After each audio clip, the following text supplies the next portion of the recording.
Mula sa burol niya sa San Jacinto, Pangasinan, inilipat na sa kanyang pamilya sa Dagupan City ang mga labi ng OFW na pinaslang sa Saudi Arabia.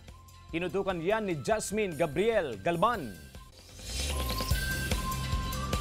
Mula sa bayan ng San Jacinto, dinala na sa Dagupan City ang mga labi ni Marjoret Garcia upang paglamayan.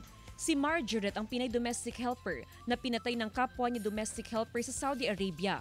Pagkakataon daw ito para mabisita sa huling pagkakataon ng mga kaanak at mga kaibigan ni Marjoret sa Dagupan. Gusto ko talagang dito siya para yung mga kamag-anak namin mapupuntahan siya kasi pag doon sa San Jacinto malayo. Kaya nagpapasalamat naman ako sa manugang ko pumayag din. At saka ngayon, medyo gumaan-gaan na rin pakiramdam ko nung nandito na siya. Lubos ang pasasalamat ng pamilya ni Marjoret sa mga taong patuloy na naghahatid ng support at tulong sa pamilya. Mula sa national government na magbibigay ng scholarship grant sa naiwang dalawang anak ni Marjoret, edad 6 hanggang sa financial assistance mula sa OWA, DMW, provincial government, LGUs at iba pang ahensya. Kaya ang ko lang, pagpabayaan yung dalawang bata, yun ang ko lang.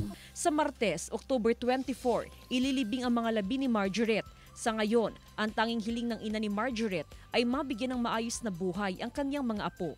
Jasmine Gabriel Galban para sa Mornings with GMA Regional TV.